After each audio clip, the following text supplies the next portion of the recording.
Hello student, आज हम पढ़ेंगे इलेक्ट्रोस्टैटिक का पार्ट थर्ड। लास्ट क्लास में हमने देखा था कूलम्स लॉ, रिलेटिव परमिटिविटी, जो आपके पास permittivity in the air and permittivity in another medium, उन दोनों का जो रेशियो है उसका आपके पास क्या रिलेशन होता है, ये हम लास्ट क्लास में डिस्कस कर चुके हैं। आज हम थोड़ा यहाँ पे देखेंगे सुपरपोजिशन प्रिंसिपल और एक न्यूमेरिकल। ठीक है, तो यहाँ पे जब हमने कूलम्स लॉ पढ़ा था, ये होता है F=1/4πε0 Q1 Q2 अपॉन में R स्क्वायर।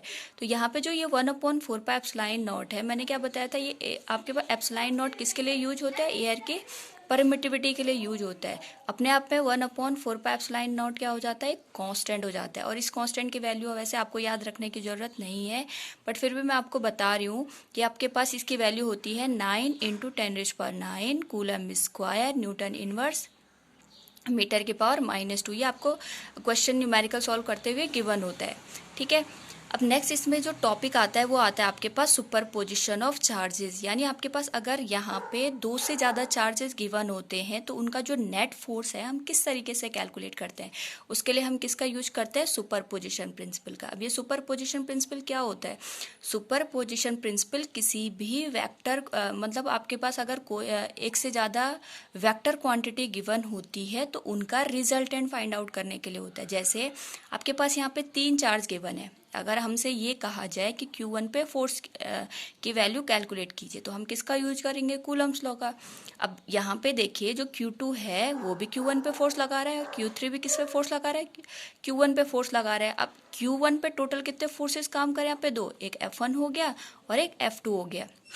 तो अगर हमसे ये पूछा जाए कि यहाँ पे रिजल्टेंट फोर्स की वैल्यू क्या होगी, तो रिजल्टेंट फोर्स की वैल्यू होगी इन दोनों का वेक्टर सम। ठीक है, तो इन दोनों का जो भी वेक्टर सम होगा यहाँ पे, उसी को हम क्या कहते हैं, सुपरपोजिशन ऑफ चार्जेस। अब वेक्टर सम कैलकुलेट हम कैसे करते हैं, ये हमने 11th क्लास में पढ़ा है कि अगर आपके पास किसी भी क्वांटिटी का रिजल्टेंट, वेक्टर क्वांटिटी का रिजल्टेंट निकालना होता है तो उसके लिए हम फॉर्मूला यूज करते हैं √a² + b² + 2ab cos theta. अब a और b क्या है, यहाँ पे a है आपके पास फोर्स, फर्स्ट फोर्स, और b है आपके पास सेकंड फोर्स। थीटा एंगल होता है कि इन दो फोर्सेस के बीच में आपके पास क्या एंगल बन रहा है। जो भी एंगल गिवन होगा उसको हम यहाँ पे पुट कर देंगे। इसको हम और अच्छे समझेंगे जब हम एक न्यूमेरिकल सॉल्व करेंगे। ठीक है, आपको बस यहाँ पे ये ध्यान रखना है, सुपरपोजिशन जब कभी भी यूज होता है उसका मीनिंग होता है वेक्टर सम। और वेक्टर सम हम कैसे कैलकुलेट करते हैं, इस फॉर्मूले के through, R=a² + b² + 2ab cos theta. अब 12th क्लास में CBSE में क्वेश्चन बहुत पूछा जाता है, वो है Coulomb's law in its vector form. जो भी कूलम लॉ है उसको हम वेक्टर के फॉर्म में किस तरीके से क्या करते हैं, रिप्रेजेंट करते हैं। तो इसमें बस आपको ये ध्यान रखना है, जो भी हमने फॉर्मूला यूज करा था 1/4πε0 Q1 Q2 upon R² × R cap. अब देखिए ये R कैप क्या होता है, ये जो नेट फोर्स लग रहा है F पे उसकी डायरेक्शन को रिप्रेजेंट करता है। जैसे मैंने बताया यहाँ पे अगर आपको Q1 पे फोर्स निकालना है तो Q2 भी फोर्स लगा रहा है, Q3 भी फोर्स लगा रहा है, तो यहाँ पे दो फोर्सेस लग रहे हैं। तो इस पे जो नेट फोर्स लग रहा है दोनों की वजह से उसकी डायरेक्शन कहाँ को होगी, तो उसको रिप्रेजेंट करने के लिए हम क्या करते हैं, यहाँ पे आर कैप का यूज करते हैं। आर कैप जनरली होता क्या है, ये यूनिट वेक्टर होता है। जैसे आपने देखा होगा आई कैप, जे कैप, के कैप।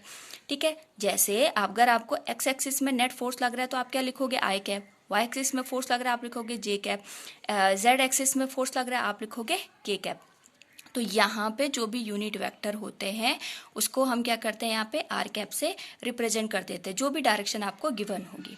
ठीक है, अब इसी का एक और फॉर्म होता है F=1/4πε0 Q1 Q2 अपॉन में R³ इंटू आर वेक्टर। अब यहाँ पे थोड़ा कन्फ्यूजन हो जाता है कि इसमें और इसमें क्या डिफरेंस है।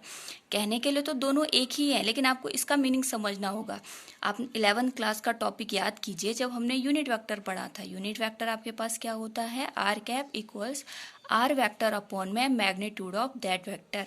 अगर आप यहाँ पे आर कैप को रिप्लेस कर दोगे तो ये आ जाएगा आर वेक्टर अपॉन में आर, और आर इंटू R² क्या हो जाएगा आपके पास, R³। तो दोनों एक ही फॉर्म है, आपको इसमें कंफ्यूज नहीं होना है। बस ये आपको क्या एग्जाम पॉइंट ऑफ व्यू से याद रखना है कि ये होता क्या है। इसको हम मैथमेटिकली कैसे कैलकुलेट करते हैं ये हम क्या देखेंगे, न्यूमेरिकल के थ्रू समझेंगे। ठीक है, नेक्स्ट आपके पास यहाँ पे न्यूमेरिकल सॉल्व करते हुए आपको एक चीज़ ध्यान रखनी है, वो है माइक्रोकूलम और मिलीकूलम। माइक्रोकूलम को जब हम कूलम में कन्वर्ट करते हैं तो आप उसको क्या करना है, उस क्वांटिटी को 10⁻⁻6 से मल्टीप्लाई कर देना है। और मिलीकूलम को जब आपको कूलम में कन्वर्ट करना है तो हमें क्या करना होता है, उसको 10⁻³ से इंटू कर देना होता है। तो ये न्यूमेरिकल जब आप सॉल्व करते हैं तो उस टाइम पे आपको क्या करना है, ध्यान देना है। अब हम सॉल्व करते हैं यहाँ पे फर्स्ट क्वेश्चन। ठीक है, तो मैं यहाँ पे आपको ये समझाना चाह रही हूँ कि आपको कूलम्स लॉ को किस तरीके से अप्लाई करना है। ठीक है, इसमें हमेशा एक क्वेश्चन 5 मार्क्स का पूछा जाता है। ठीक है, तो आपको इसको पहले बेसिक से अच्छे से समझना है। मैंने क्या किया, यहाँ पे दो चार्जेस लिए, एक +3 माइक्रोकूलम का, दूसरा +2 माइक्रोकूलम का, और उनके बीच की डिस्टेंस कितनी दे रखी है, 2 सेंटीमीटर। आपको क्या करना है, find the force on +3 microcoulomb charge. आपको जो ये +3 माइक्रोकूलम का चार्ज है, इस पे क्या करना है, फोर्स की वैल्यू फाइंड आउट करनी है। ठीक है, अब इसको करने का अप्रोच किस तरीके से होगा आपका, देखिए सबसे पहले आप इसके लिए FBD यानी फ्री बॉडी डायग्राम ड्रॉ करेंगे। ठीक है, मैं आपको समझाऊंगी किस तरीके से। ठीक है, फ्री बॉडी डायग्राम का मतलब ये हो गया, आपको पहले ये डिसाइड करना है कि आपको फोर्स किस चार्ज पे कैलकुलेट करना है। जैसे मेरे पास यहाँ पे 2 चार्जेस हैं, तो आपको किस पे कैलकुलेट करना है, 3 वाले पे करना है या फिर 2 वाले पे। तो हमें किस पे करने के लिए बोला गया है, +3 माइक्रोकूलम के चार्ज पे हमें क्या करना है, फोर्स फाइंड आउट करना है। फिर हमें क्या करना है कि यहाँ पे take it as point and make the direction of force. अब देखिए ये वाला पॉइंट थोड़ा समझने के लिए है। आपको यहाँ पे क्या करना है, जिस भी चार्ज पे फोर्स निकालना है उसको पॉइंट साइज का बना देना है। ठीक है, अब देखिए पॉइंट साइज का बना दिया। अब देखिए ये अज्यूम करिए कि जो दूसरा वाला चार्ज है उसका नेचर इसके जैसा ही या फिर इससे अपोजिट है। समझाती हूँ, देखिए जैसे ये आपके पास प्लस है, ये प्लस है, तो प्लस प्लस चार्ज एक दूसरे को क्या करते हैं, रिपेल करते हैं। आप इसको ऐसे अज्यूम करिए, आपने इस चार्ज को क्या कर रखा है, यहाँ पे होल्ड करा है।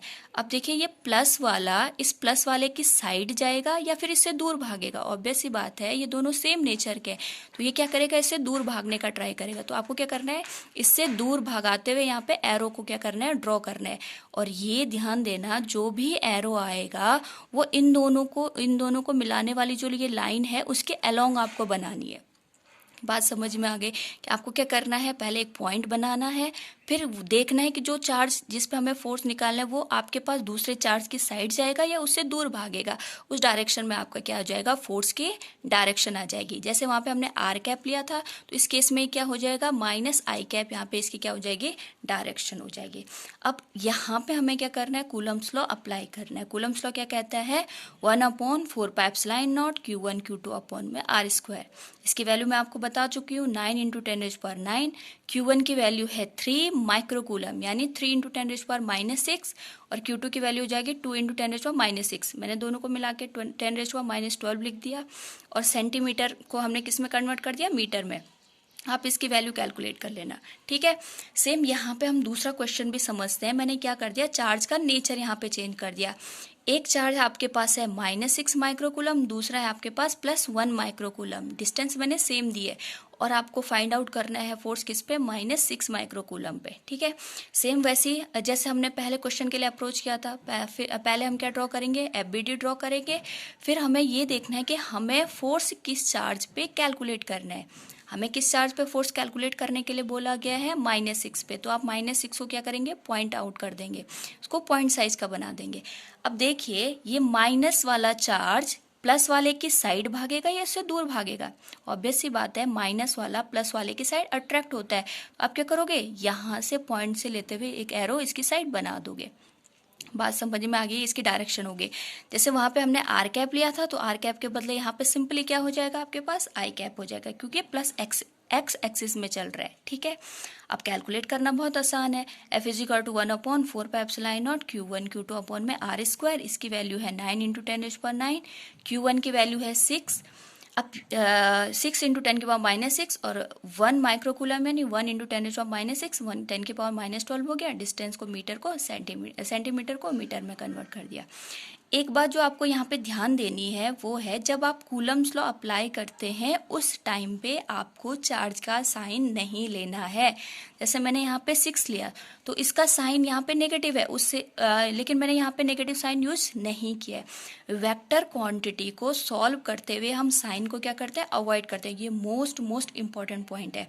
आपको क्या करना है, इन दो क्वेश्चन को सॉल्व करना है, और जो भी आंसर आएगा आपको कमेंट बॉक्स में मुझे क्या करना है, उसका रिप्लाई करना है। अब लास्ट पार्ट में मुझे क्वेश्चन पूछा गया था कि जो कूलम्स लॉ होता है उसकी वैलिडिटी क्या होती है, मतलब वो कब कब वैलिड होता है। तो उसका आंसर ये है कि जब आपका चार्ज रेस्ट की कंडीशन में गिवन होते हैं तभी आपका जो कूलम्स लॉ है वो वैलिड होता है। दूसरा, जब आपके पास जो चार्ज होता है उनका शेप क्या होता है, फिक्स होना चाहिए। आर्बिट्री शेप का जो आपके पास अगर चार्जेस आप लोगे, उनका शेप अगर कुछ भी होगा तो हम क्या करेंगे, दो चार्ज के बीच के डिस्टेंस को अच्छे से कैलकुलेट नहीं कर पाएंगे। इसीलिए आपके पास क्या होता है, वहाँ पे हम कूलम्स लॉ अच्छे से अप्लाई नहीं कर सकते हैं। नेक्स्ट पार्ट में हम देखेंगे इसके कि आपके पास जो अगर ट्रायंगल शेप में चार्जेस गिवन होते हैं या रेक्टेंगल शेप में चार्जेस गिवन होते हैं तो उस पर हम कूलम्स लॉ किस तरीके से अप्लाई करते हैं। Okay, thank you.